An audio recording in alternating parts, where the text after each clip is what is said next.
C'est la nuit, un type a attiré l'attention d'une fille, il voulait passer inaperçu et se cacher, mais il a accidentellement attiré l'attention d'une fille. Elle l'a reconnu, c'est Killian, un grand type brun, avec des yeux rouges vifs, sous la couleur du rubis, vêtu d'une robe noire. Le type sourit à la fille, malgré le fait qu'elle l'ait trouvé. La fille a crié ce que Killian faisait ici. Elle était choquée, car elle ne s'attendait pas à une telle chose. Elle ne s'attendait pas à rencontrer un gars dans un tel endroit et à un tel moment, mais à cause de la forte surprise, elle a renversé un verre d'eau accidentellement. Le gars s'est approché encore plus près de la fille et a réussi à attraper le verre sur le chemin du sol. Il a pris le verre fermement dans sa main virile et ne l'a pas laissé se briser. Il a demandé à la fille, qui s'appelle Sophie, si elle veut réveiller tout le monde. Killian ramasse le verre et dit que tout va bien parce qu'il a la gorge sèche, le sourire ne quitte pas le visage du gars, il continue à fixer la fille comme s'il utilisait son charme pour lui faire perdre la voix. Le type a serré le verre encore plus fort dans sa main et a ensuite bu de l'eau. La fille a continué à regarder le type comme si elle était dans un état de stupeur.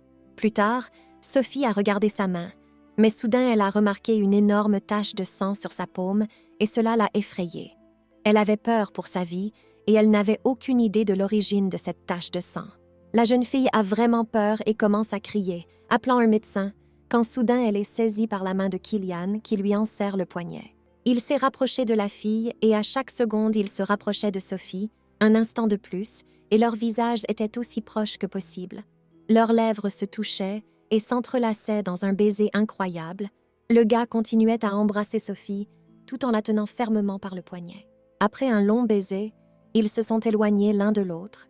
Sophie a rougi incroyablement fort à cause du baiser, mais en même temps, elle n'a pas résisté quand Killian l'a embrassée. Sophie voit une belle image alors qu'à la lumière de la lune, un homme lui sourit, la regardant intensément dans les yeux.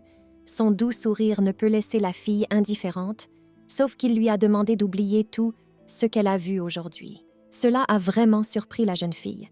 Elle n'arrive pas à se sortir de la tête les beaux traits du visage du gars. Comme elle remarque qu'il se détourne d'elle et décide de partir, elle lui a demandé d'attendre, mais c'était en vain.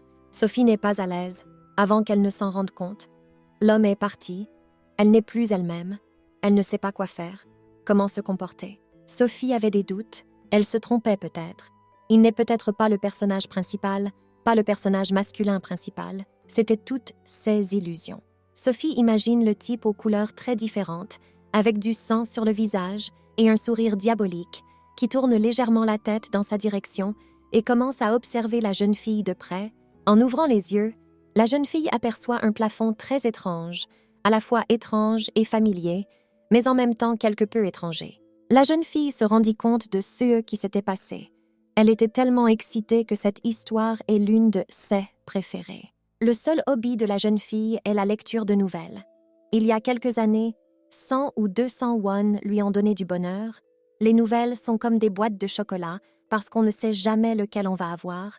Alors elle regarde beaucoup d'ouvrages pour s'assurer qu'ils sont de bonne qualité. La jeune fille est pleine d'excitation et de joie et ses yeux sont pleins de notes de bonheur parce que c'est enfin arrivé. Enfin, elle est devenue une femme déchue, car bien sûr, qui d'autre peut entrer dans les romans si ce n'est un fan de romans? Cela provoque un sentiment de fierté chez l'héroïne au sujet de la peur. Il n'y a même pas de question. La jeune fille sait que pour obtenir des informations sur elle-même, il suffit de demander à la bonne, en disant qu'elle a eu un accident, que c'est pour cela qu'elle ne se souvient de rien, que c'est un très bon moyen de survivre. Il suffit de demander des informations à la bonne. Popadanka doit également trouver des minerais, survivre en nouant des relations romantiques avec les personnages principaux et secondaires, devancer le méchant à l'aide d'informations que seule Popadanka connaît. Mais avant tout, la jeune fille doit décider dans quel roman elle se trouve et qui elle est estimated. Elle s'est approchée et s'est vue dans toute sa splendeur. Des cheveux châtain clair, des yeux couleur émeraude et une peau claire, si belle qu'il est possible de la décrire à l'infini. Peut-être est-elle le personnage principal, car elle est si séduisante, pense la jeune fille. Elle est belle, mais toutes les filles des nouvelles sont belles, et les cheveux bruns et les yeux verts sont très courants dans les nouvelles, et un personnage aux cheveux bruns pourrait être Mary de The Capable Maid ou Alkiris de Melody of the Deadwood.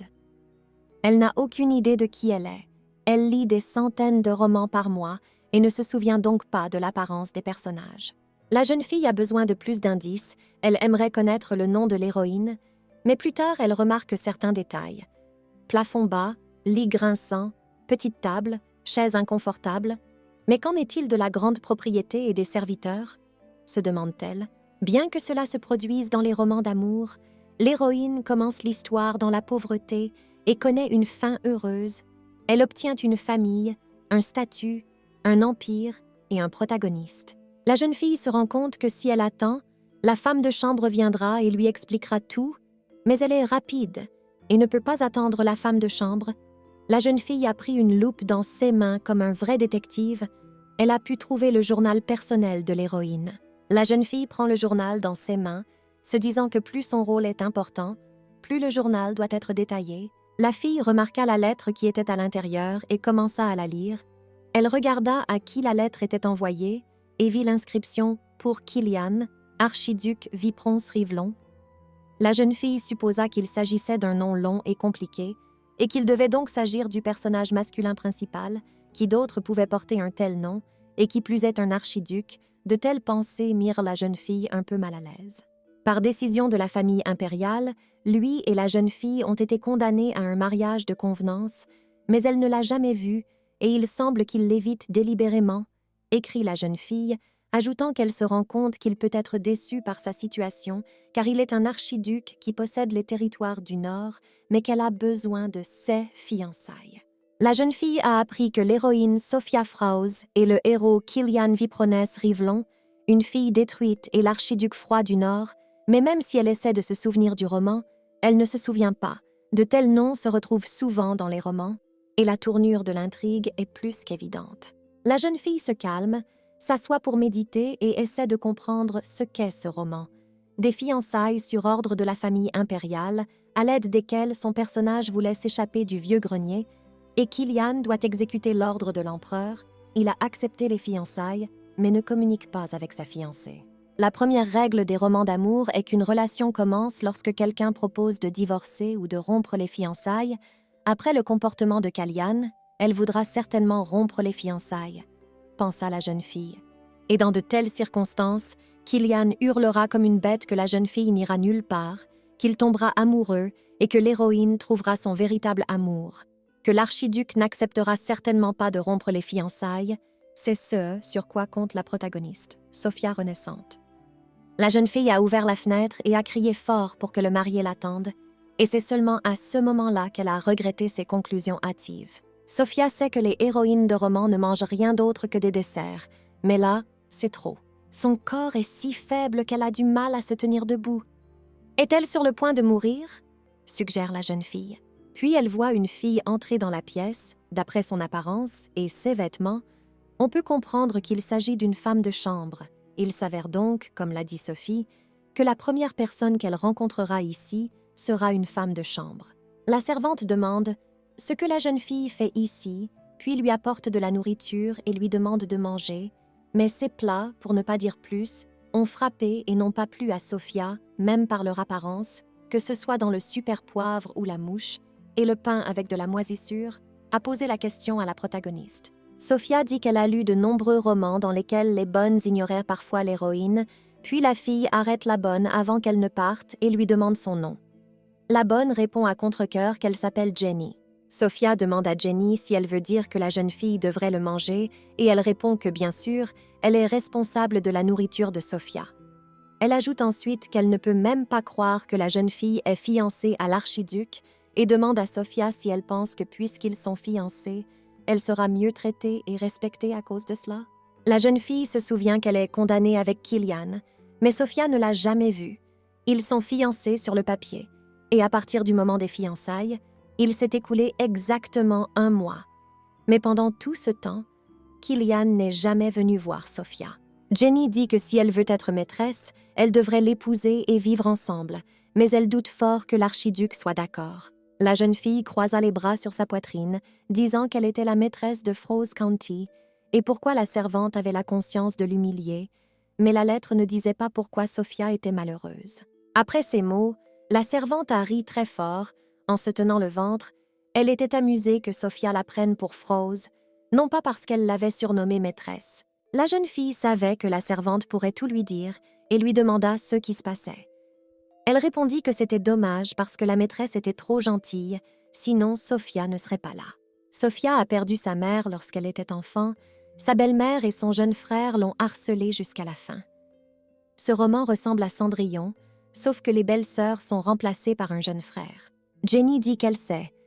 Elle n'a pas fait de ménage ni de lessive à cause de sa maladie, mais elle ne pense pas qu'on la portera sur son dos, ce qui fait rire la femme de chambre. Apparemment, Sophia était une vraie Cendrillon. Elle faisait le sale boulot. La jeune fille toucha l'assiette de nourriture que la servante avait préparée pour elle. Elle a renversé le liquide sur Jenny d'un geste très brusque.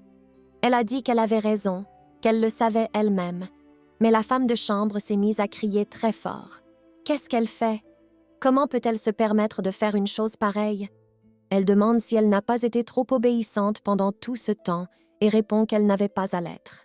La fille a pointé son doigt vers Jenny et a commencé à crier. « Comment as-tu pu abandonner ta fille juste parce que ta femme est morte? » La jeune fille a dit qu'elle avait toujours été douce et qu'elle avait supporté tout cela comme une sainte, qu'elle était comme un ange, mais que maintenant... La femme de chambre s'est écriée que la jeune fille était manifestement malade depuis si longtemps qu'elle avait commencé à devenir folle. La jeune fille s'est rendue compte que la vraie Sophia ne ferait pas cela. Si vous regardez les lettres, vous pouvez voir qu'elle était déprimée et malheureuse, mais même ainsi, la jeune fille ne le tolérera pas. Sophia a continué à crier, faisant comprendre à la femme de chambre que si elle recommençait, elle ne s'en sortirait pas. La jeune fille s'est réjouie. Elle a dit à l'héroïne Sophia de ne pas s'inquiéter, parce qu'elle est maintenant une femme de main et qu'elle transformera le parcours de la jeune fille en fleurs ou en champagne, ce qui est encore mieux. La jeune fille a regardé autour d'elle, elle a trouvé plusieurs bâtiments, un jardin bien entretenu, des arbres exotiques, des bâtiments luxueux, des plafonds brillants, des décorations en or, de telles possessions. Mais la fille vit dans le grenier de l'annexe. Il est peut-être temps de voir sa belle-mère. Sophia a réfléchi. La jeune fille ouvre la porte avec un grand bruit et demande où est sa mère. Une des servantes, voulant blesser la jeune fille, dit que sa mère est morte. Mais voilà, la vie de l'héroïne méprisée est si fatigante pour la jeune fille. Elle se rapprocha de la femme de chambre et déclara avec assurance que la question ne concernait pas sa mère, mais la comtesse, comme s'exclama Sophia. Toutes les servantes s'inclinèrent devant elle, et cette femme était la belle-mère dont Jenny avait parlé, probablement celle qui avait jeté Sophia dans le grenier, et elle s'appelait Rubizella Fraus. Jenny a déjà eu le temps de se plaindre auprès d'elle. La jeune fille n'aime pas les tattletales, mais elle a gagné du temps. La jeune fille comprend aussi le comportement du premier méchant. Elle attend donc qu'on lui montre ce qu'ils peuvent faire. La belle-mère dit que les malades ne peuvent pas avoir autant d'énergie et demande à la jeune fille s'il est vrai qu'elle a versé de la soupe sur Jenny.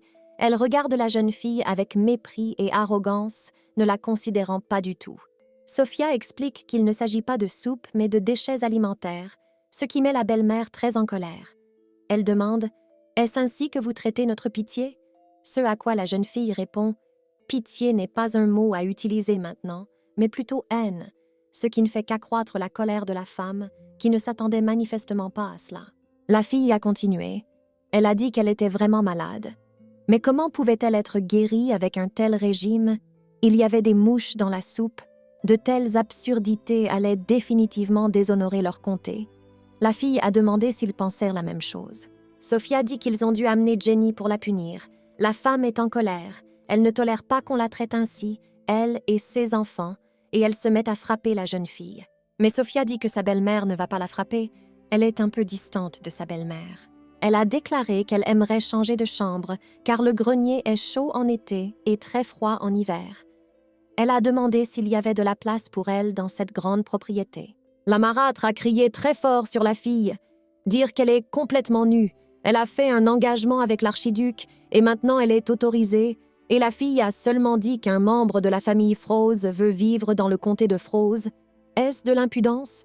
Le visage de la femme est tordu par la colère. Elle hurle que si l'on y réfléchit bien, Sophia n'a pas de sang Fraus, qu'elle a été malade une fois et que maintenant elle pense qu'elle peut dire ce qu'elle veut. Sophia se rend alors compte qu'il ne suffit pas d'en parler pour résoudre le problème, mais elle n'abandonne pas. Elle sait ce qu'il faut faire dans cette situation. La jeune fille dit que si elle sort dans un tel état, Tout le monde saura à quel point elle est maltraitée, mais cela ne provoque qu'un sourire en coin sur le visage de sa belle-mère. Est-ce une menace? Pensa-t-elle. Sophia n'a même pas de relation parmi les aristocrates. Personne, elle n'était même pas au bal des débutantes. Sophia demande à sa belle-mère si elle ne croit pas qu'une fille peut faire quelque chose, mais cela ne provoque que des rires de la part de sa belle-mère, qui lui dit qu'elle devrait essayer de sortir et de se plaindre à un mendiant. Au bout d'un certain temps, les journaux annoncent que la fiancée de l'archiduc Rivelon est devenue une servante. Le type donne les journaux aux passants dans la rue, aux aristocrates. Ils sont tous très inquiets et ne comprennent pas comment cela est possible. Ils sont très désolés pour cette jeune fille. On dit à la maîtresse que cet article est en première page de l'hebdomadaire sur les aristocrates, mais cela a tellement mis la femme en colère qu'elle s'est mise à crier qui avait réussi à écrire un tel article, de colère. Son visage était tellement tordu, comme si un ouragan l'avait traversé. Monsieur Killian a été abordé par son pupille qui lui a dit que l'archiduc était en première page du journal, mais il a ensuite vu que Killian avait déjà reçu le journal. Le gars a demandé pourquoi on écrivait sur lui dans les journaux sans qu'il le sache et a demandé à Nick en particulier. Il est l'unique archiduc de l'Empire, responsable des forces militaires et policières de Killian Viprones Rivelon. Nick a dit que l'auteur avait fait une demande anonyme, ce qui lui a valu une question de Killian. Pourquoi alors, si la source est inconnue, Lady Chanelia n'a-t-elle pas vérifié ces absurdités? Mais en même temps, Lady Chanelia ne publie pas de rumeurs sans fondement, et donc un article ne signifie rien si c'est un mensonge, et donc toute la capitale en parle. Nick explique que les gens s'inquiètent pour Lady Sophia, et si vous regardez bien, le nom de Killian est mentionné, mais sans le critiquer. Le garçon lit le journal. Les phrases qui attirent son attention sont les suivantes. Le comte Fraus cache sa première fille, qui n'a donc pas fait ses débuts. Une servante qui travaillait au domaine Fraus affirme que Sophia vit dans le grenier et mange des restes de pain et de soupe. Une femme de chambre qui travaillait au domaine de Fraus affirme que Sophia vit dans le grenier et mange des restes de pain et de soupe. Ce n'est pas du tout la fille de la comtesse, et la rumeur dit que sa belle-mère méprise Sophia. Ce n'est pas du tout la fille de la comtesse.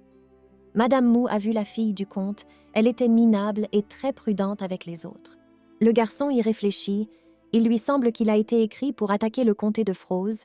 Soudain, il voit la phrase « L'archiduc Killian Wiprons n'a jamais rendu visite à sa fiancée ». Et certains disent même que la comtesse l'a tuée et l'a remplacée par une servante semblable.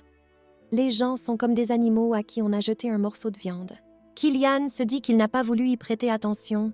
Il n'y a même pas eu de cérémonie, ils ont juste échangé des contrats. C'était une inconnue à l'époque. Après la mort de ses parents, l'empereur et l'impératrice sont devenus ses tuteurs. À l'âge de 6 ans, il a quitté la maison pour grandir dans une famille impériale. Il est devenu le frère du prince héritier et le deuxième fils fiable de l'empereur. Le garçon n'a pas oublié la gentillesse avec laquelle il a été élevé et a donc servi la famille impériale de tout cœur, étant l'archiduc Killian Rivelon en charge des forces militaires et policières. Il s'est fiancé parce que la famille impériale en a décidé ainsi, mais même ainsi, pense Killian, il faut résoudre le problème avant qu'il ne devienne sérieux. Le type a commencé à partir tandis que Nick lui demandait où il allait. Il a répondu qu'il allait voir sa fiancée. Dans le comté de Froze, la maîtresse est en colère depuis le matin. Les servantes ont peur de croiser son regard et d'entrer chez elle. Tout a commencé à cause d'un article paru dans le journal. Sophia entend à travers la porte les conversations et les craintes des servantes. Elle entend même depuis le grenier comment les servantes ont peur de la maîtresse et font des plans pour ne pas tomber sous sa main brûlante, ce qui donne beaucoup d'énergie et de positivité à la jeune fille, car elle se rend compte qu'elle n'a pas essayé en vain et que tout s'est passé exactement comme elle le voulait. Un des clichés des romans d'amour. Dès qu'un personnage féminin apparaît, chacune de ses actions a un impact énorme, que vous soyez le protagoniste, une esclave ou une simple servante. Sophia est la fiancée de l'archiduc. La nouvelle est sûre d'atteindre la capitale. La jeune fille en est sûre. La jeune fille regarde par la fenêtre et voit un tas de gens qui veulent savoir si c'est vrai ou non, agitant leurs mains vers Sophia, mais on dit à certains d'entre eux qu'ils n'ont pas le droit d'être ici. La jeune fille sourit encore plus. Elle a réussi à donner un mal de tête à sa belle-mère.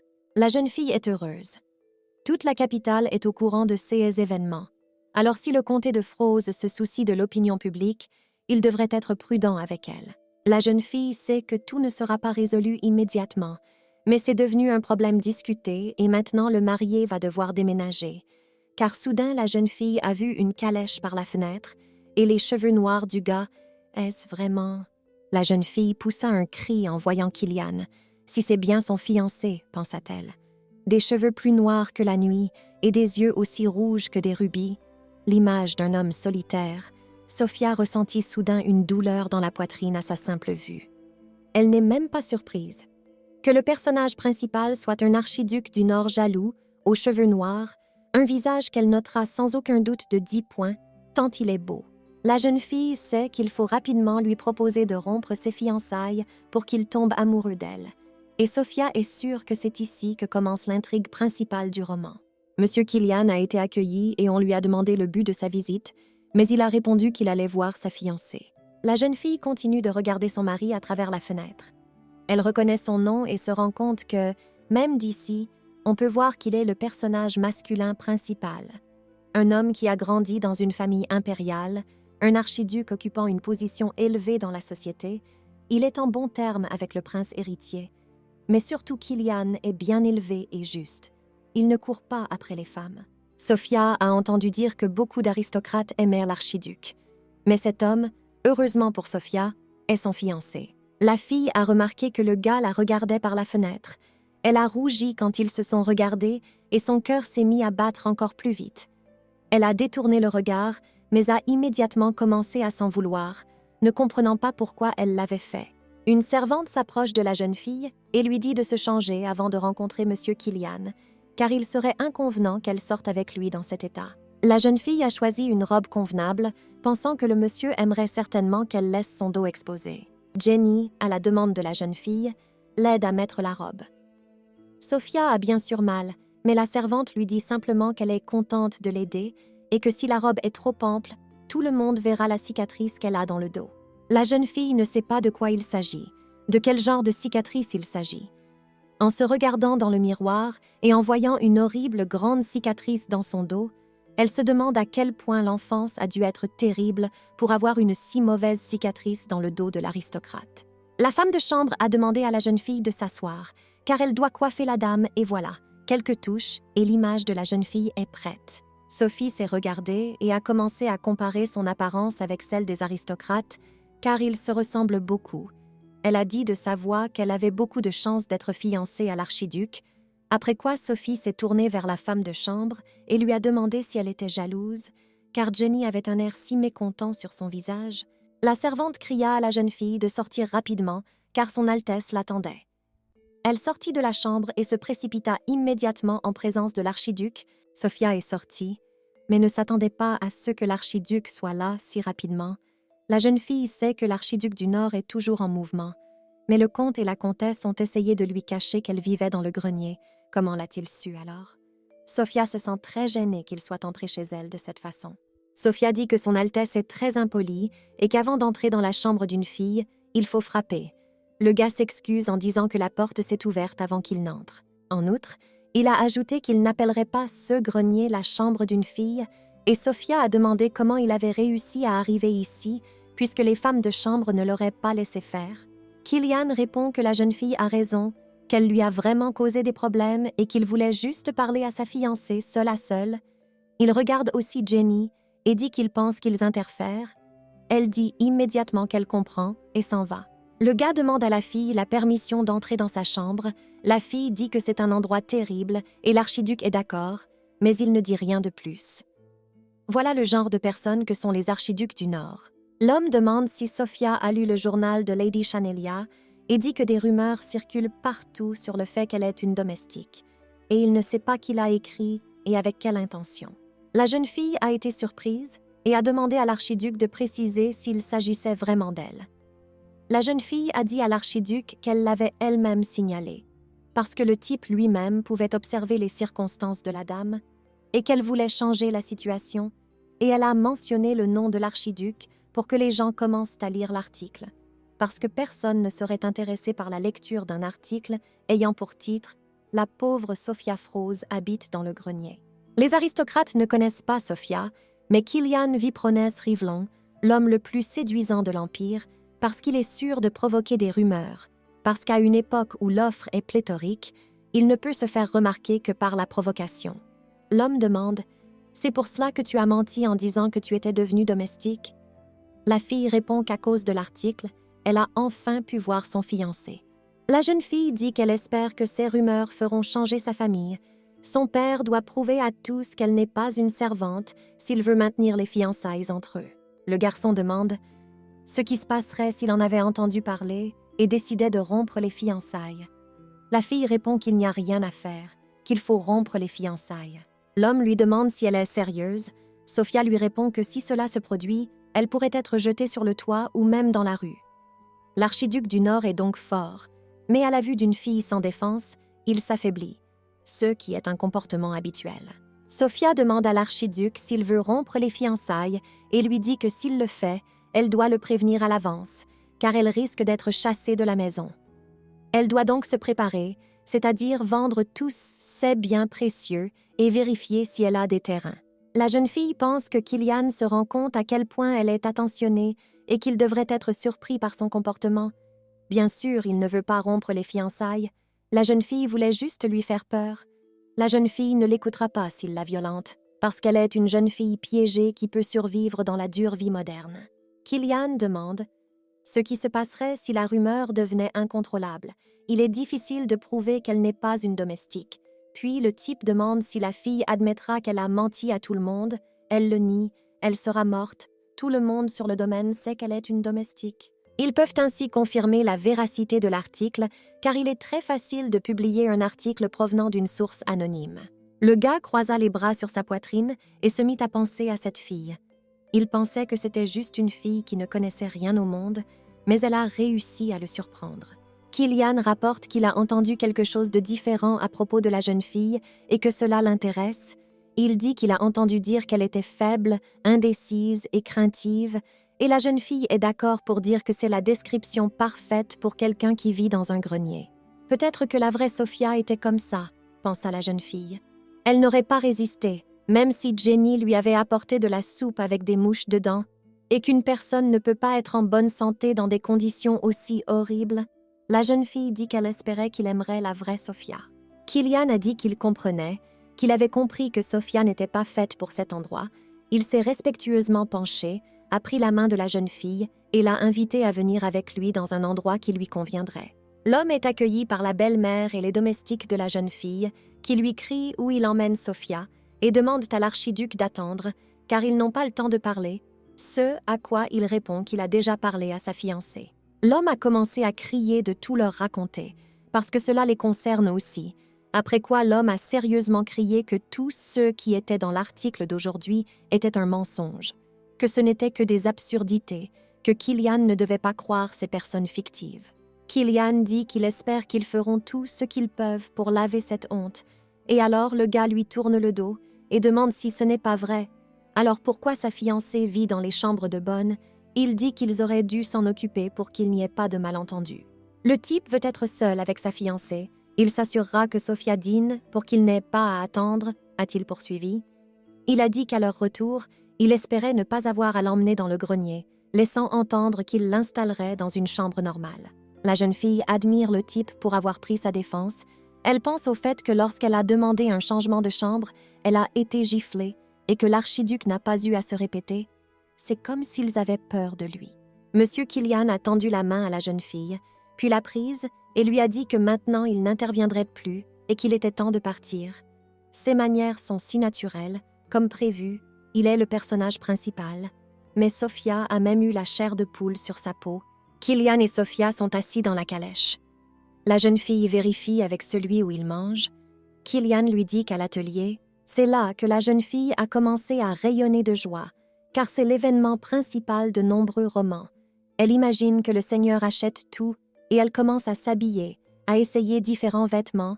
Elle est impatiente d'essayer différentes robes coûteuses. La fille s'émerveille en disant « C'est comme dans un parc vivant » et le gars ne sait même pas de quoi il s'agit. Kilian pense qu'il n'y a pas si longtemps, elle était si audacieuse, mais maintenant elle est comme un joyeux chiot. La fille est surprise et ravie partout. De grandes charrettes, des chevaux blancs et des gens vêtus de vêtements luxueux. L'homme voit immédiatement dans son comportement qu'elle est nouvelle dans la capitale, mais ce côté d'elle l'attire également. La voiture s'est arrêtée, annonçant solennellement qu'ils étaient arrivés, puis un homme est sorti de la voiture et a poliment donné la main à la fille pour l'aider à descendre. Il a appelé la dame, tandis qu'elle admirait son comportement. La façon dont un vrai protagoniste devrait se comporter, Sophia a fait l'expérience de ce qu'elle n'a lu que dans les livres. Le type a amené la fille à l'atelier, et en entrant dans le bâtiment, elle voit des filles habillées de façon plutôt formelle. Elles ont commencé à dire que son Altesse n'aurait pas dû venir, qu'elles auraient pu venir elles-mêmes dans son palais. Mais Killian ne leur avait demandé qu'une faveur, l'aider à choisir une belle robe pour sa fiancée. On lui dit qu'elle peut regarder toutes les robes. Sophia déborde d'excitation et de bonheur. Elle veut vraiment essayer le plus grand nombre possible de belles robes. La jeune fille dit qu'il y a tellement de robes ici qu'elles sont de style rococo, et après avoir demandé combien elles coûtent, la jeune fille se promène dans l'atelier en regardant différentes robes. Sophia s'est arrêtée et s'est rapprochée de l'archiduc. Elle lui a demandé de préciser qui paierait la robe, car elle n'avait pas d'argent et elle ne voulait pas que Killian paie. Et puis, il y a eu la nouvelle dans le journal que la servante du comte était devenue la servante de l'archiduc. Le type posa une question en retour. Comment elle pensait qu'il l'avait amenée ici? Il pensa mentalement qu'elle était une fille intéressante, et puis il dit aussi qu'il n'y aurait pas de problème d'argent, donc la fille pourrait choisir ce que son âme aimerait. Il sourit gentiment, en la regardant. Elle a commencé à marcher prudemment et à jeter des coups d'œil aux différentes robes, les évaluant avant de les essayer elle-même. Sophia porte une magnifique robe rouge rococo, dont elle suppose qu'elle conviendra parfaitement au principal méchant. La deuxième fois, elle a porté une robe bleue douce ornée de divers bijoux. Cette robe est parfaite pour les débuts du personnage principal de la novella. La jeune fille est vêtue d'une robe rouge et dit qu'elle a déjà décidé et choisi une robe. Elle se tourne vers l'archiduc pour savoir ce qu'il pense de la robe, si elle lui va. Mais il est tellement choqué que la jeune fille pense qu'il est déjà tombé amoureux d'elle. Killian répéta qu'il avait de l'argent, et la jeune fille réalisa alors qu'il était possible d'obtenir plusieurs robes et non pas une seule, et elle demanda la quantité, tandis que l'archiduc répondit autant qu'elle le souhaitait. S'il voulait, il pouvait acheter toutes les robes qui se trouvaient ici. Sophia a pensé qu'ils venaient de se rencontrer et qu'il était prêt à faire de telles choses.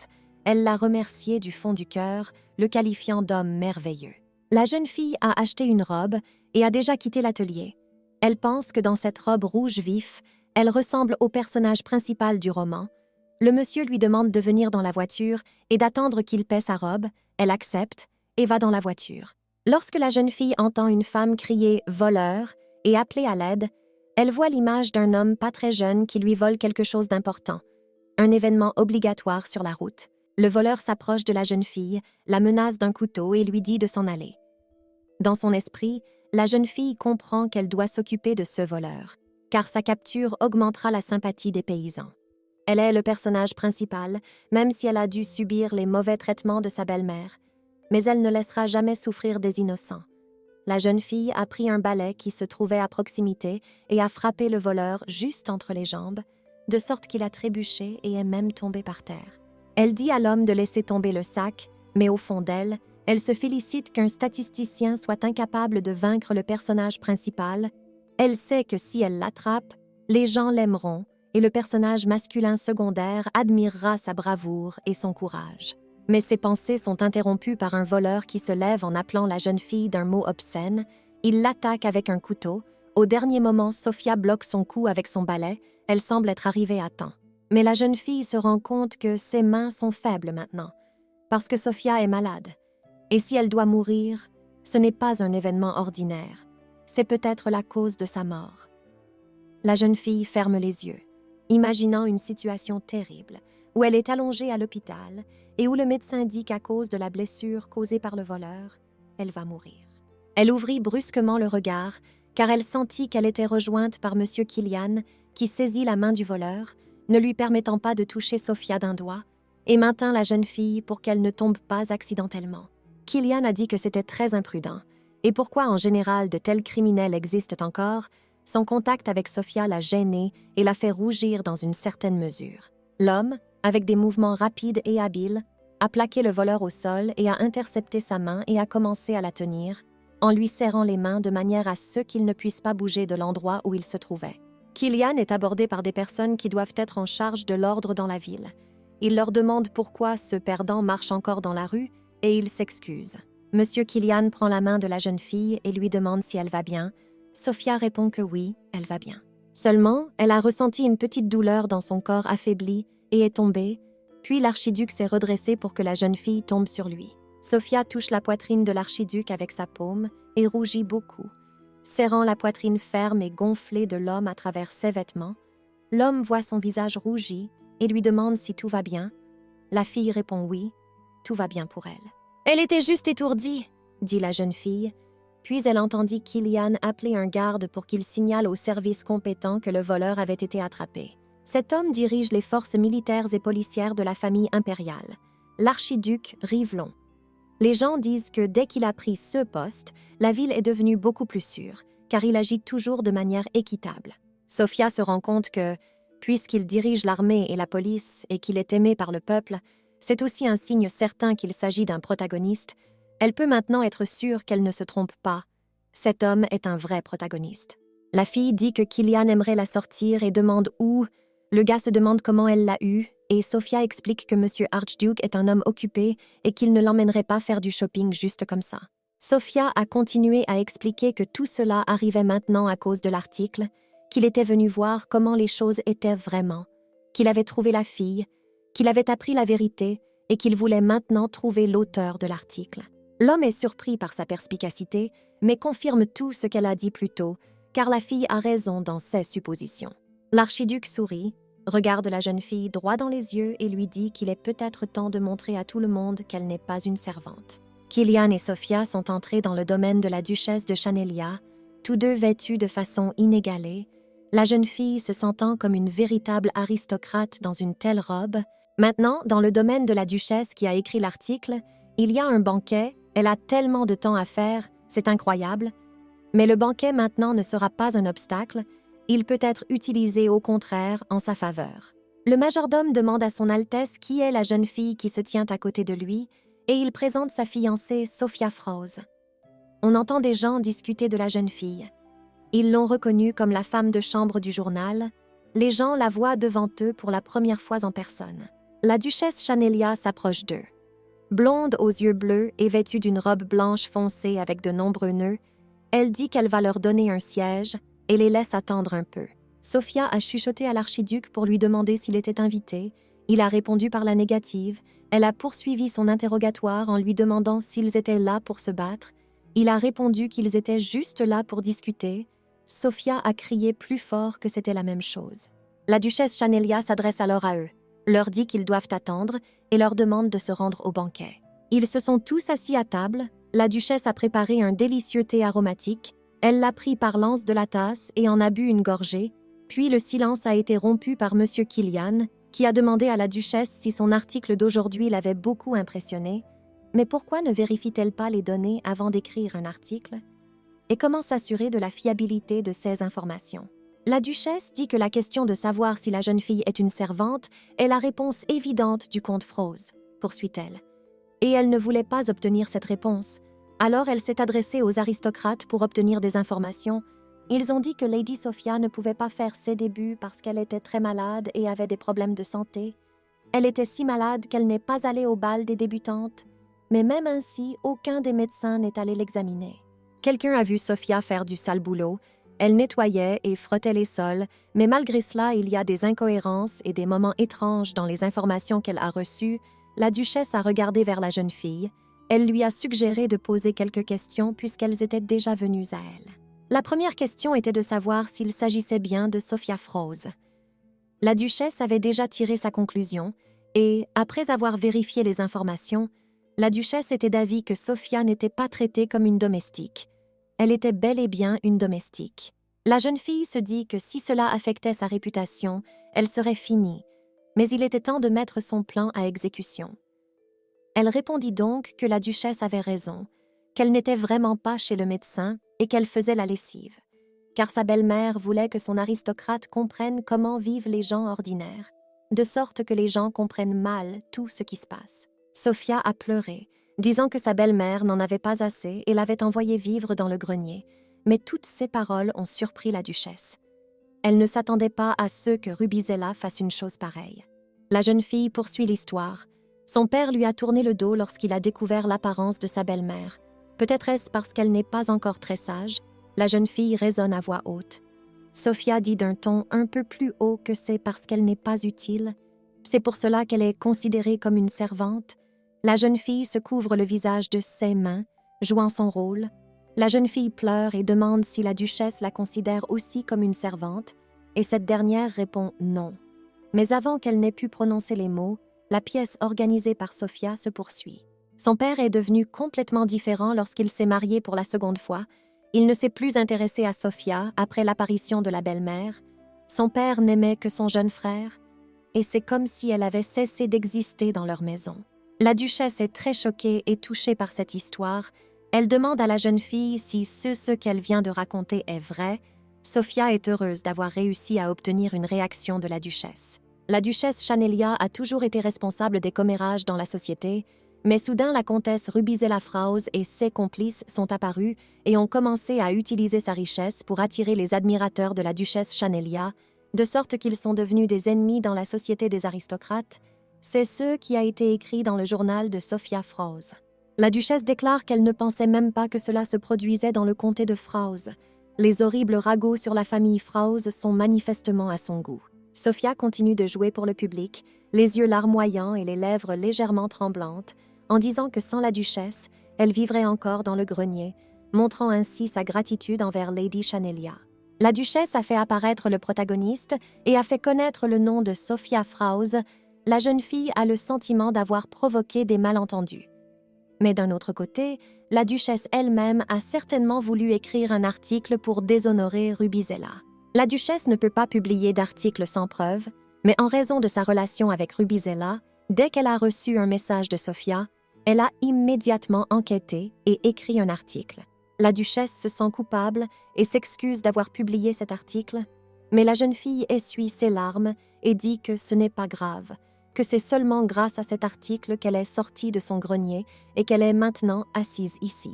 Ayant parlé aux personnes impliquées dans la rumeur et appris qu'il s'agissait d'un malentendu, elle ne paiera pas pour avoir répandu des rumeurs sur la fiancée de l'archiduc.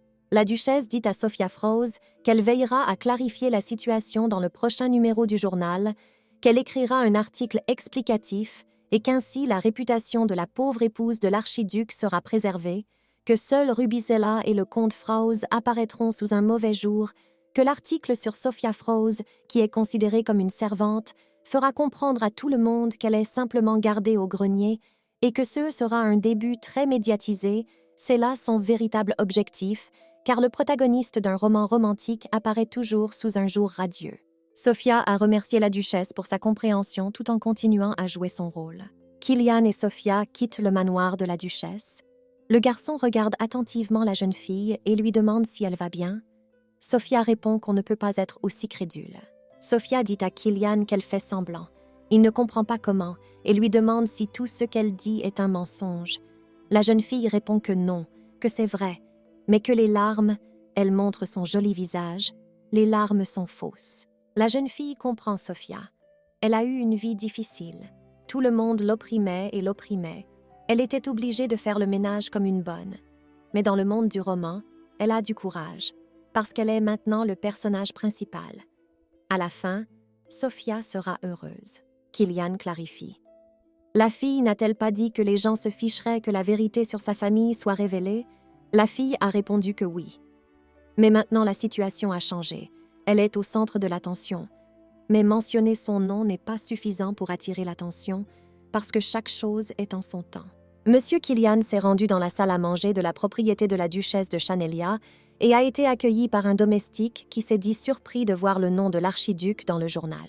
Kilian répondit qu'il était également surpris et que c'était pour cela qu'il voulait présenter sa fiancée Sophia Fraus. L'homme posa une main sur l'épaule de la jeune fille, tandis que l'autre la tenait par la paume, mais la jeune fille remarqua alors que tout le monde la dévisageait. Il devait penser qu'une servante pouvait être la fiancée de l'archiduc. La jeune fille prit ses mains sur les bords de sa robe et s'inclina devant les aristocrates, montrant ses manières, ce qui suscita le respect des aristocrates, et les gens commencèrent à se demander comment elle pouvait être une servante. Si elle a de si bonnes manières, peut-être n'était-ce pas une vraie rumeur. La jeune fille se dit qu'il est très facile pour un vrai amateur de romans d'apprendre les bonnes manières, et le corps de Sophia se souvient de quelque chose. La jeune fille est sûre qu'avant d'entrer dans un roman, elle n'a rien à craindre si elle a les informations nécessaires avec elle. L'un des aristocrates ici présents dit qu'on ne sait pas si elle est une servante ou non, qu'on ne sait pas à quel point les rumeurs sont vraies, mais qu'il y a des informations selon lesquelles elle a été vue en train de faire de sales besognes. Sophia se dit « Qui est-il pour dire de telles choses sur le personnage principal ?» Puis elle détourne son regard vers Killian. Il lui semble qu'il s'inquiète pour elle. Il est si malheureux. Cela fait sourire la jeune fille car elle a l'impression de ne pas se soucier de l'archiduc. Elle répond que oui, qu'elle faisait un travail de bonne, mais qu'elle a découvert quelque chose d'intéressant, à savoir qu'il aime collectionner les poupées et les masques. Ce à quoi le type a répondu positivement et lui a demandé ce qu'elle voulait dire et pourquoi elle posait des questions à ce sujet. La jeune fille lui fait remarquer que de tels passe-temps ne signifient qu'une chose. Est-il un clown? La règle pour l'héroïne d'un roman d'amour est de sourire tout en lui crachant au visage. Bien sûr, les masques et les marionnettes sont des articles coûteux, mais ils sont associés au clown. Le type a commencé à crier à la fille de ne pas exagérer, mais elle dit que c'est vraiment stupide, que c'est une rumeur aussi stupide que celle qui dit qu'elle est une bonne parce qu'elle voulait juste aider aux tâches ménagères. Certains hôtes ici aiment accueillir leurs invités avec un dîner préparé personnellement. D'autres aiment les plantes et s'occupent eux-mêmes de leur jardin.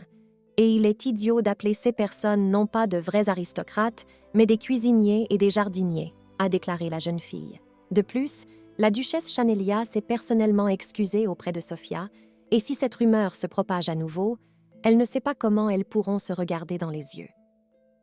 Après ces mots, les gens qui écoutaient Sophia commencèrent à bavarder pour savoir si la fière duchesse Chanelia s'était excusée. Si c'était le cas, il s'agissait certainement d'un mensonge. La jeune fille est heureuse d'avoir pu faire face à toutes ces rumeurs. Manoir du comté de Froze. Sophia est arrivée chez elle. Elle est très fatiguée car la journée a été trop chargée.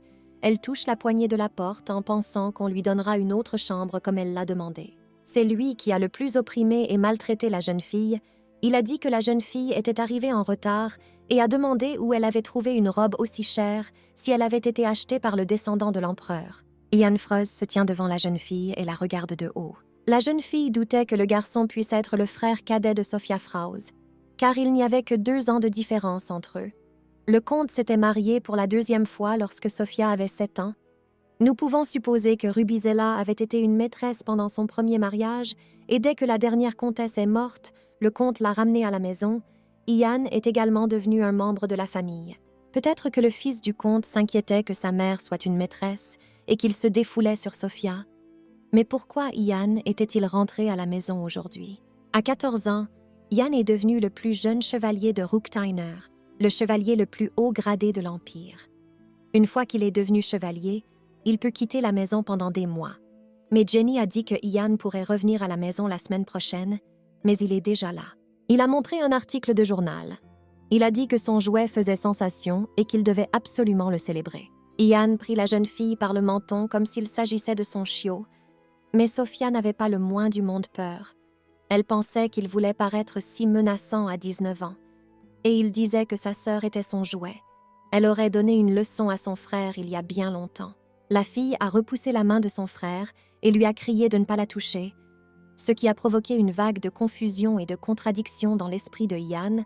Il ne s'attendait pas à ce qu'elle réagisse de la sorte. Il a pensé qu'elle était peut-être ivre, ce qu'il a demandé spécifiquement. Ian a dit que Sophia avait tort d'espérer une descendance impériale, que ses fiançailles ne signifiaient rien parce qu'elle avait été vendue. Le type a montré l'article à nouveau. Il a ajouté qu'elle avait été vendue sans rien demander, tout comme sa mère. La jeune fille se demanda s'il lui reprochait son mariage arrangé, et sa mère aussi. Une vraie Sophia serait blessée par cela. Mais elle n'est pas Sophia, et c'est très bien. Elle n'a pas l'intention de l'écouter. La fille se détourna de son petit frère et se dirigea dans la direction opposée à la sienne. Le type lui a saisi la main brutalement et Sophia lui a demandé de la lâcher, mais il s'est contenté de sourire et a demandé « Et s'il ne voulait pas la lâcher, La fille ne comprend pas ce qui ne va pas chez lui. Il se comporte comme le héros toxique des romans. La fille a ri et a dit qu'alors il serait resté comme ça toute la nuit, ou peut-être qu'il avait juste peur des fantômes et qu'il voulait juste tenir la main de sa grande sœur parce qu'il était moins effrayé de cette façon. Cela a mis Ian très en colère. Il a dit « Est-ce que la fille veut mourir ?» Et elle a répondu « Est-ce qu'il peut la tuer? Et s'il le peut, qu'il essaie. » Il a pointé son épée sur la fille, juste au niveau du cou. La fille dit qu'il peut la tuer, bien sûr. Mais quel nom figurera dans les journaux la semaine prochaine? Que pense-t-il de l'article « Le chevalier Ian Froese a tué la fiancée de l'archiduc ?» Ces mots ont beaucoup choqué le garçon. La fille ne cesse de le provoquer en lui disant de la tuer. Elle aura raison de lui et de ses terribles conséquences. Ian posa son épée et grommela que c'était à cause de ce salaud. Et la jeune fille regarda attentivement le gars et réalisa que malgré son caractère épouvantable, il était encore beau. La jeune fille s'est allongée sur le lit, se demandant quand elle déménagera enfin dans l'autre pièce. Elle se demande pourquoi tout s'est passé ainsi. Si elle a l'intention de continuer à vivre ainsi, elle a froid, alors elle tire la couverture plus étroitement sur elle. De l'autre côté de la fenêtre, il y a une belle vue nocturne, beaucoup d'étoiles réparties dans le ciel qui éclairent le chemin et de petits nuages qui les accompagnent. À ce moment-là, l'archiduc se souvient de Sophia.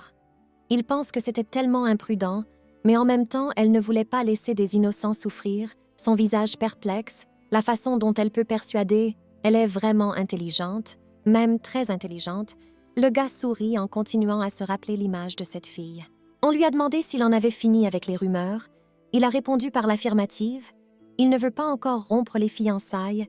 Il veut attendre et voir ce qui va se passer. Ian s'entraîne avec une épée, coupant un arbre avec, quand soudain il se souvient de la situation d'hier avec sa grande sœur.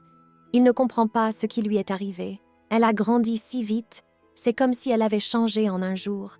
Peut-être qu'elle est devenue fière à cause des fiançailles avec l'archiduc ou qu'il a raté quelque chose. Le gars est tellement mal à l'aise avec le fait que la fille a changé radicalement, il veut comprendre ce que Sophia Froese essaie de faire. Les servantes commencèrent à raconter que l'archiduc était venu ici hier à cause de cet article. L'une des servantes s'est inquiétée de la possibilité que l'archiduc veuille rompre les fiançailles, et ces mots se sont insinués dans l'esprit de Ian. Les fiançailles étaient un moyen de vendre Sophia au plus offrant, mais il n'a rien à perdre. Même si les fiançailles sont rompues, Sophia restera dans la maison et Ian pourra continuer à abuser d'elle. L'une des servantes dit que cela ne la dérange pas de rompre les fiançailles, qu'elle veut prendre ce bel homme pour elle, car malheureusement il n'y a pas beaucoup de beaux hommes sur le domaine, mais l'une des filles la contredit en disant qu'il y a de beaux hommes et donne Ian comme exemple. Le gars entend cela et ne s'y attendait évidemment pas. La femme de chambre dit que l'archiduc ressemble à une statue parfaite, et le jeune monsieur Ian ressemble à une rose. Il semble de plus en plus beau quand on parle de lui. Cela met Ian très en colère, car il ne comprend pas qu'il n'ose pas travailler, mais qu'il discute de l'apparence du maître et le compare à l'archiduc. Le type s'est approché des servantes, elles se sont inclinées devant lui, bien qu'elles soient très embarrassées. Il les a averties de s'en tirer pour la dernière fois, et si elles comprenaient, il les laisserait aller travailler. Il s'est retourné et est parti. Il a croisé les bras sur sa poitrine. Les servantes continuèrent à discuter du jeune monsieur Ian. Comme il était beau, même quand il était en colère contre elle, il était piquant comme une rose. La troisième servante se dit que ces deux-là ne changent jamais. Ils ne parlent que d'apparence. Rubizella rencontre son fils et l'invite à la table. Ils ont préparé divers plats en l'honneur de sa visite. Parce qu'aujourd'hui est un jour spécial, le gars a pensé au fait qu'aujourd'hui il n'y a pas Sophia, car ici il est venu à lui. On dit à Ian que c'est un homme bon, parce qu'il a encore gagné le tournoi, on n'en attendait pas moins de lui, et Sophia au contraire a inventé une histoire pour déshonorer la famille. L'homme savait qu'elle était stupide, mais pas au point de se priver de l'opportunité d'épouser l'archiduc. Ian dit qu'il semble qu'hier la jeune fille était absente toute la journée, elle était avec l'archiduc, ce à quoi il répond que c'est vraiment étrange. L'aristocrate pensait que l'archiduc voudrait rompre les fiançailles, mais il passe au contraire du temps avec elle. Rubizella intervient dans la conversation, disant qu'il n'épousera pas Sophia, ce à quoi ils répondent qu'ils n'en sont pas sûrs, mais que le mariage est important pour la famille et qu'il faut donc lui faire plaisir. La comtesse se leva de table, tapa de la main sur la table et s'écria que cette fille ne pouvait pas être attirée par Killian. Ils n'avaient passé qu'une journée ensemble et la nouvelle chambre allait renforcer ses humeurs. Et s'ils laissèrent les choses en l'état, leur projet risquait d'être réduit à néant. Ian pense que, comme sa mère le lui a dit, le mariage avec l'archiduc serait bénéfique. Parce qu'elle est malléable, Sophia qui tremble à chaque mot que ses parents peuvent utiliser pour obtenir facilement tout ce dont elle a besoin de l'archiduc. Mais maintenant, la situation a changé et Sophia aussi, elle s'en est rendue compte. Bien que leur conversation ait été brève, cette Sophia ne céderait pas. Mais qu'est-ce qui a bien pu la faire changer à ce point? Serait-ce Killian? Mais ils étaient fiancés depuis 1 mois, et cela ne s'était pas vu avant. Et plus Ian essayait de comprendre, plus il était confus, et son nouveau look, si pétillant et intrépide, l'énervait et l'agaçait vraiment. Alors il y a réfléchi et a porté un verre de vin près de ses lèvres. Le garçon pensait que Sophia sauterait de joie lorsqu'on lui donnerait une nouvelle chambre. Mais elle n'était nulle part dans le manoir. Le gentleman sonna la cloche, appelant le majordome. Il lui a demandé si Sophia avait emménagé dans la nouvelle chambre et pourquoi il n'y avait toujours pas de nouvelles, et il a obtenu la réponse qu'il savait que tout était prêt depuis le matin et qu'il était maintenant prêt à aller vérifier. Mais Ian a décidé d'y aller lui-même. En chemin, il a rencontré la femme de chambre de Sophia et a commencé à lui poser beaucoup de questions, en commençant par lui demander si Sophia avait déménagé et où elle se trouvait maintenant, pourquoi on ne la voyait pas de la journée. Jenny a répondu maladroitement qu'elle était venue voir sa maîtresse le matin, mais qu'elle était encore endormie et qu'elle avait décidé de sortir pour que la jeune fille puisse se reposer convenablement. Le type a crié, en haussant la voix de quelques tons. « Alors elle ne sait pas où est Sophia maintenant ?» Ian a dit qu'une servante qui ne sait pas ce que fait sa maîtresse n'est pas très professionnelle, et Jenny s'est excusée, submergée par l'anxiété et la peur, s'excusant auprès du jeune maître. L'homme lui dit de partir et la fille s'éloigne de lui pour faire son travail. Le type se dirige vers la porte de sa nouvelle chambre. Il se rend compte qu'il n'aurait pas dû venir ici et qu'il aurait pu attendre qu'elle sorte, parce que maintenant il a l'impression de perdre son temps, bien qu'il veuille juste savoir ce que la fille faisait hier avec l'archiduc, donc il n'y a rien de mal à cela. Le type a commencé à appeler Sophia à travers la porte pour qu'elle ouvre. Il pensait que la fille l'ignorait, mais il l'a entendue tousser. Il s'est rendu compte qu'elle était bien là, mais pour une raison ou une autre, elle n'a pas ouvert la porte. Il a ouvert la porte et a vu la fille allongée dans le lit. Elle était enveloppée dans une couverture. Elle était très pâle et toussait beaucoup. Le gars lui a dit de se réveiller et d'ouvrir les yeux. Il l'a poussée à se réveiller. Elle a juste demandé à Ian de ne pas la frapper, puis le gars a remarqué une coupure sur son cou à cause de la journée d'hier, puis quand il a mis l'épée sur son cou, il a accidentellement fait une petite coupure. L'homme a pris sa sœur dans ses bras et a fait le tour de la propriété avec elle. Son aristocrate lui a demandé ce qui s'était passé et lui a crié d'appeler rapidement un médecin. La jeune fille ouvrit les yeux et vit une belle chambre. Elle pensa qu'on lui avait enfin donné une nouvelle chambre, mais elle vit alors Ian assis à côté d'elle. Elle s'exclama, demandant d'où il venait. Il a dit qu'il l'avait amené ici par pitié, mais cela a surpris la fille, parce que Ian avait été remplacé. Peut-être que ce n'était même pas Ian, puisqu'il était si gentil avec elle et qu'il lui avait donné le médicament. Ian a dit à la jeune fille que sa nouvelle chambre était prête et elle a dit qu'elle avait l'impression de dormir encore. Dans son sommeil, un homme méchant s'occupait d'elle. Les mots sur la fille méchante ont blessé le garçon et il a demandé ce qu'il lui avait fait. La fille a répondu que si l'on faisait une liste de ses actions envers elle, elle serait très longue. Le type a dit que c'est parce qu'elle est la vraie Froze, pas l'enfant d'une maîtresse, qu'elle a toujours été la fille parfaite de Froze et qu'il doit prouver qu'il est meilleur que tous les autres. La fille demande au garçon de ne rien faire d'étrange. Il fait semblant d'être gentil, mais cela ne lui convient pas, car le garçon rit et dit qu'il ne veut pas que son jouet soit blessé. La fille dit qu'elle n'a pas confiance dans le médicament que Ian lui a donné et qu'elle ne le boirait pas si c'était du poison. Le gars se fâche mais accepte son point de vue et la présente au médecin, lui demandant si elle a confiance en lui. Il s'appelle Léopold. Les domestiques vinrent trouver Ian et lui dire que quelqu'un était à la porte. Mais avant qu'il ne puisse prononcer son nom, Ian regarda par la fenêtre et vit l'archiduc qui s'y trouvait. Le garçon ne sait pas comment il l'a découvert, mais il a décidé de lui envoyer le docteur Léopold. Ils n'auront plus besoin de lui, mais les domestiques disent que l'archiduc est venu voir Sophia et la jeune fille l'a entendu. Elle se demande qui pourrait venir à elle à un tel moment. bien sûr le protagoniste. L'intrigue ne s'arrête pas même si l'héroïne est malade. Leur amour devient plus fort grâce à la maladie. Elle fantasme. C'est un scénario tellement génial qu'elle ne peut pas rater cette occasion. La jeune fille se lève du lit et demande à Kilian si c'est Kilian, que son frère laisse entrer l'archiduc, et si ce n'est pas le cas, elle ira le voir elle-même. Ian demande si la jeune fille veut rencontrer son Kilian dans un tel état. Elle ne peut même pas se tenir debout. Il aide la jeune fille à ne pas tomber lorsqu'elle manque de se renverser et continue son discours. Il demande à la jeune fille de ne pas inventer des choses et de retourner au lit et ordonne à son majordome de renvoyer l'archiduc au lit. L'homme se demande pourquoi cela prend tant de temps. Il veut voir sa fiancée alors que son serviteur lui montre du doigt le médecin qui s'avance vers eux et à côté duquel se trouve probablement le majordome. Le garçon dit au médecin qu'il sera escorté au palais impérial et leur demande ce qu'il en est de la rencontre avec Sophia, ce à quoi le majordome lui répond que le jeune monsieur Ian a refusé en raison de l'état de Sophia, qu'elle vient de prendre des médicaments et qu'elle ira bientôt mieux, qu'il n'y a donc pas lieu de s'inquiéter.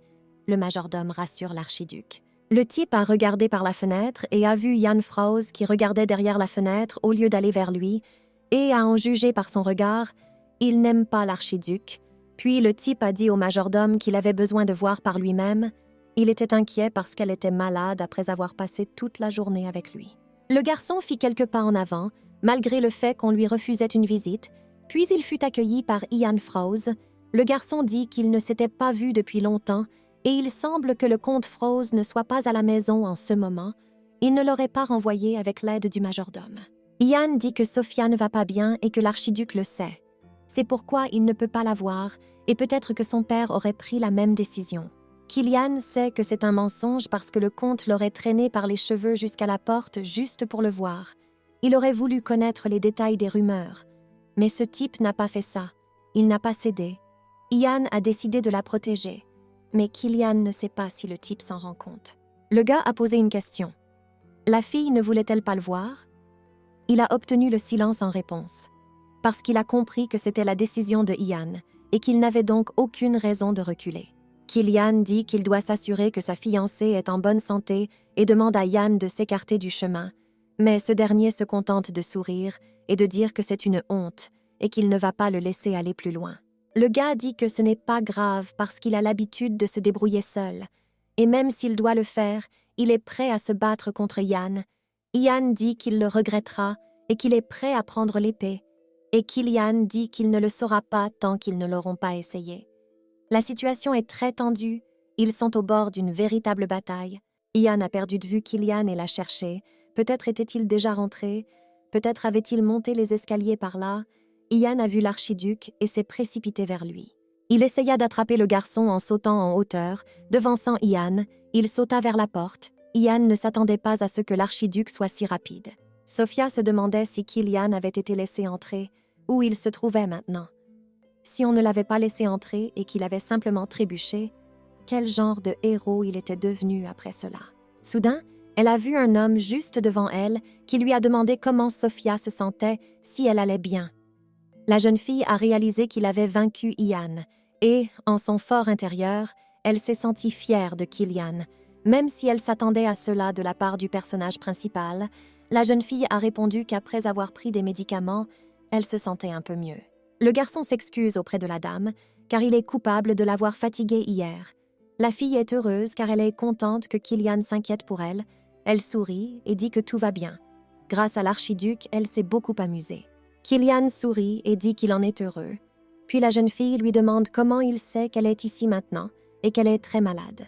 L'archiduc a été informé que la santé de l'empereur se détériorait. Il a donc été chargé d'appeler le docteur Léopold pour que personne n'en sache rien.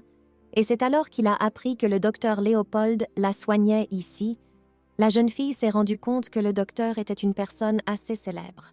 La fille dit que cela signifie que sa souffrance en valait la peine, mais après avoir remarqué le regard étrange de Kilian sur elle, elle commence à se demander pourquoi il la regarde comme ça, si étrange. Peut-être qu'il veut que Sophia lui propose de s'asseoir, mais il peut juste s'asseoir. Ou alors la fille a l'air étrange. Kilian demande à Sophia si elle souffre, et elle répond qu'elle ne souffre pas, mais qu'elle n'a pas l'air en forme. C'est pourquoi elle n'était pas prête à accueillir les invités. Et après avoir dit cela, le gars a souri. La jeune fille le remarqua et lui demanda pourquoi il riait. Et l'archiduc répondit que c'était très drôle de voir à quel point elle était excitée. L'homme rougit un peu d'embarras et détourna la tête, puis il dit à la jeune fille qu'il était temps pour lui de partir. Elle était contrariée, car il n'avait pas encore eu le temps de faire ce qui se fait habituellement dans de tels moments dans les romans. Mais d'un autre côté, ils ne sont pas dans une telle relation. Puis ses pensées s'arrêtèrent. Elle sentit les lèvres de Kilian sur sa main. L'archiduc prit doucement sa main et l'embrassa, en souhaitant à Sophia un prompt rétablissement et la prochaine fois qu'ils se rencontreront dans un autre endroit. La jeune fille est très embarrassée. Elle se rend compte que c'est ainsi que se comportent les vrais protagonistes, et cela la rend encore plus admirative de ce qui vient de se passer. Kilian est dans la calèche, il a réfléchi, il voulait voir Sophia par politesse, mais voilà son sourire. Il imagine Sophia lui sourire, elle n'a rien dit de tel. Mais en même temps, elle était incroyablement douce, comme un animal de compagnie, et son jeune frère, au contraire, pour être honnête, Kilian n'a aucune envie de le provoquer. Mais la façon dont il regardait avec arrogance par la fenêtre était très agaçante. Il a pu vérifier les compétences de Ian Froese, dont il avait seulement entendu parler auparavant, mais il n'aurait pas dû aller aussi loin, et Kilian a donc décidé de surveiller ses paroles et d'observer Sophia plus souvent. Ian se souvient de sa rencontre avec Kilian. C'était juste un combat d'homme à homme, mais le mouvement suivant de Kilian était si libre et facile qu'il dépassait l'entendement d'un homme qui pratique les arts martiaux lourds. Il n'enseigne pas cela dans la famille impériale parce qu'ils ont seulement besoin de suivre le protocole. Ce type est dépassé. Il ne comprend pas quel genre d'homme est cet archiduc Kilian Viprones Rivlon. Ian est arrivé au quartier général des chevaliers de Rusteiner. Le gars en face de lui a dit qu'il était très surpris quand il a reçu cette lettre qui dit que Ian s'est enfui pendant l'entraînement. Il a décidé de demander au gars pourquoi il a fait ça. C'est un chevalier prometteur. Ian a dit qu'il y avait des problèmes dans la famille. Il devait donc y retourner. Le secrétaire d'État Bénédicte ne comprend pas de quoi il parle et décide de lui demander de quoi il s'agit. Le comte Froese est-il mort? Bénédicte demande alors si c'est à cause de la servante dont il parle et le garçon le nie, disant qu'elle n'est pas une servante. Bénédicte assure le garçon que cela n'a pas d'importance, mais il dit que si, parce que cela concerne sa famille. Le type a dit qu'il ne devait pas s'enfuir à cause de certains ragots et qu'il devait prendre la première place. C'est important pour Ian. Ce à quoi Ian a soudainement répondu que ce n'était pas important et qu'il s'en fichait, mais cela a beaucoup choqué le secrétaire Bénédicte. Il se souvient comment le type s'est battu avec les autres, même avec un bras cassé, ce qui lui est arrivé. Pourquoi a-t-il changé d'avis si brusquement? Ian ne s'est jamais soucié de cela, il a seulement essayé parce qu'il n'aimait pas perdre, alors ils l'ont mis à la première place, parce qu'il n'aime pas être dépassé. Le secrétaire dit que puisqu'il est de retour, qu'il fasse de son mieux, et alors le gars suggère qu'il pourrait essayer de se battre avec la police militaire, ce qui choque le secrétaire. Il ne comprend pas comment cela a pu venir à l'esprit de Ian. Que les défenseurs de l'Empire se battent entre eux, il ne faut même pas y penser. Il ne faut même pas y penser. Ian dit que le secrétaire l'a mal compris. Il voulait dire que la compétition visait à renforcer les amitiés. Le secrétaire a demandé depuis quand Ian s'intéresse aux amitiés. Il n'a aucun ami même parmi les chevaliers. Le gars a répondu que c'est une bonne occasion d'améliorer les compétences. Tout le monde sera intéressé de voir lequel d'entre eux est le plus fort. Il dit que quelqu'un va sûrement le battre et qu'il veut donc restaurer sa fierté, et il ajoute qui pourrait battre Ian Froese. Certainement l'archiduc Kilian Viprones Rivlon, c'est à quoi Ian répond qu'il n'a pas perdu. Le secrétaire s'est réjoui et a dit que le gars devrait peut-être demander à l'archiduc personnellement. Ce serait beaucoup plus rapide d'organiser un concours, et il a continué à sourire et à rire. Kilian demande comment va Sa Majesté. On lui répond que tout va bien, qu'il s'agit juste d'une fièvre due à une légère inflammation. Il a besoin de repos. Kilian dit que c'est bien. On lui répond que pour l'instant, ce sont l'empereur et l'impératrice qui sont en charge des affaires de l'État. Kilian est convoqué et il s'agit du prince héritier Michael von Aurel, son frère. On dit à Léopold qu'il a travaillé toute la nuit et il répond que c'est un honneur d'aider la famille impériale, mais qu'il est temps pour lui de partir. Michael s'est excusé auprès de son frère pour la journée d'hier, car Kilian est déjà très occupé et il l'inquiète. Mais Kilian a dit que ce n'était pas grave et que Michael pouvait lui demander de l'aide, car Sa Majesté est le cœur de l'Empire, et pour Kilian, il est comme un père. En réponse à quoi Michael a remercié le gars pour ses mots. Michael von Orel demande à l'archiduc comment il va. Il parle des rumeurs selon lesquelles Sophia n'est pas une fille mais une servante. Grâce à cette question, l'homme est une fois de plus convaincu que la stratégie de Sophia Frauss est bonne. Puisque la nouvelle est parvenue jusqu'au prince, l'archiduc répond qu'il ne doit pas s'inquiéter, car tout est déjà résolu. L'homme s'étonne que tout soit résolu si rapidement, qu'ils aient rompu leurs fiançailles. L'homme répond que non, et pourquoi tout le monde pense immédiatement à la rupture des fiançailles, ils n'ont rien rompu du tout. Mais a seulement demandé à la duchesse Chanelia de corriger l'article, et il est fort probable qu'elle le fera la semaine prochaine. Le prince pensait que Kilian lui avait demandé de réécrire l'article pour le bien de sa fiancée, mais il répondit que non. Il n'en était rien. Il devait simplement conserver son mariage de convenance dans l'intérêt de Sa Majesté. Seul Michael commence à dire que cette rumeur aura un mauvais effet sur la réputation de Kilian et qu'il devrait peut-être chercher un informateur, qu'il l'a peut-être fait pour le contrarier, ce à quoi le gars répond que tout est normal et qu'il est au courant de tout depuis longtemps, tout en imaginant l'image de Sophia se tenant devant lui dans une belle et coûteuse robe verte et dont le sourire enchante l'œil. Michael demanda à son frère qui avait fait le coup, et celui-ci répondit qu'il le lui dirait plus tard car il devait partir maintenant. Michael proposa à l'archiduc de prendre le petit déjeuner ensemble, mais il était pressé d'aller voir l'informateur anonyme. Le type sourit en imaginant les images de la fille. Il aimait comme elle était gentille, et ses talents de persuasion étaient inégalés. Sophia était une personne très intéressante et très intelligente.